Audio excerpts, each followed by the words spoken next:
Alright, so good day everyone. Welcome to my channel. My name is Mr. Corporate and I'm very happy to be here and I'm very happy to have you here also. So let's start. On this channel, we're going to be talking about a lot of things about the state of Nigeria and we'll be focusing on the financial sector, the manufacturing and some of the industries we have in Nigeria and also some of the good news that are going on around Nigeria and some of the things we need to improve on. But for the sake of this series, I'm going to be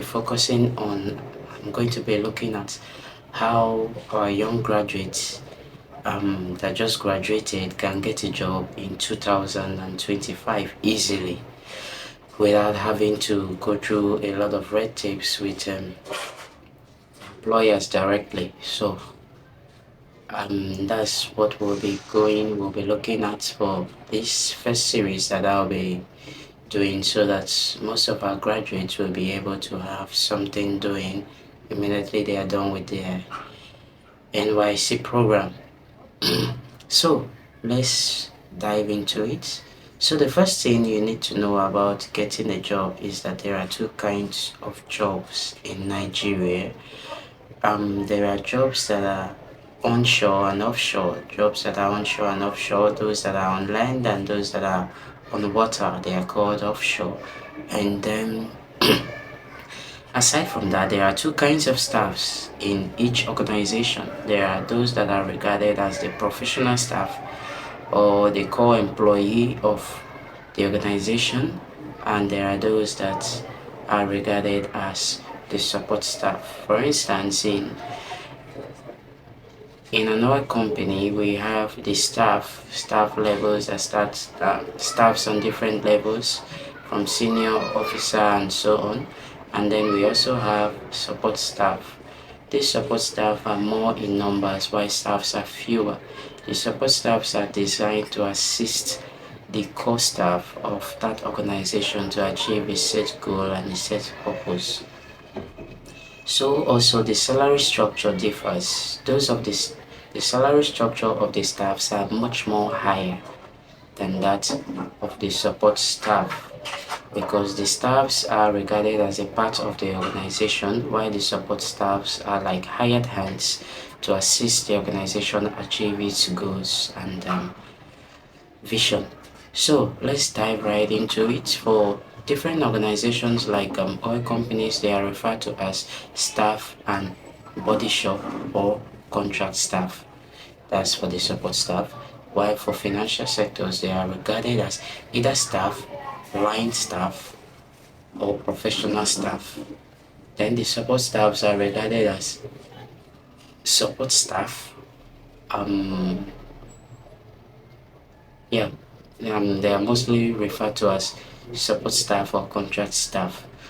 Um, so like I said, for you to be employed as a staff and a support staff, there are different requirements depending on the organization and mode of application. Some people may also have the qualification of a staff but end up becoming a support staff based on availability of space. Maybe there is no space in the staff position and then you applied for a support staff position.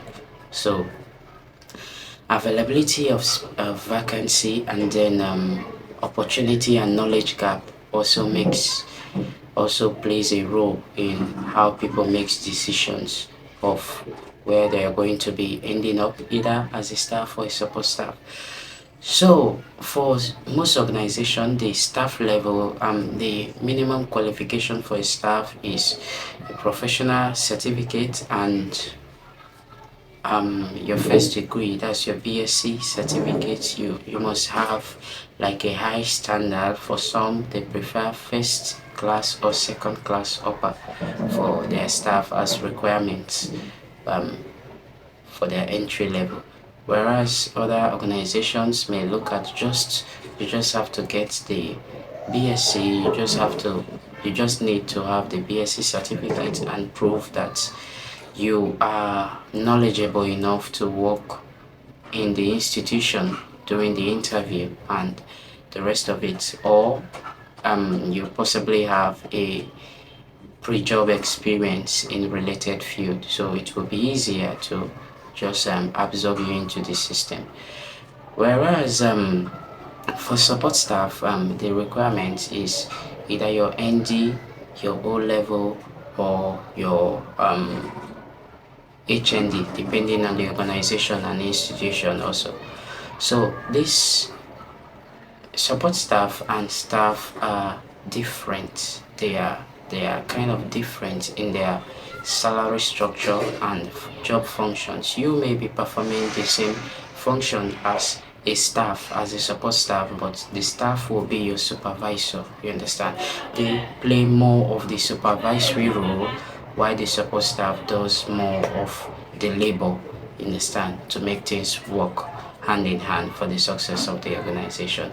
So, in order for you to get the right job for your qualification, and you need to really know the position available and what you are applying for, so you don't end up applying as a support staff when you are qualified to be a staff, and you don't end up applying as a staff when you are not qualified based on the requirements to be a staff, and thereby you will not get a response from your prospective employer, or you will get a negative response from your prospective employers. So one other thing that is key to getting a job is job experience. What have you done with your hands? Where have you worked? Who have you worked with? Who can attest to this, that you did well or you didn't do well? What did you achieve? These are the things that you should carefully craft into your CV while applying for a job. This helps your employer, your prospective employer, know you better, because they don't know you beyond what they see on your paper. So that's your paper they are saying is the first impression they have about you. So you want to make it good. You want to make yourself look good in the eyes of your prospective employer. So that's all for now. Later on I'll be talking more on some of the ways you can get a job, because a lot of person believe it is through connections or man no man, but there are some other easy channels to getting a job, and I'll be sharing it with us this year in our next video. Thank you very much for your time. See you in our next video. Bye.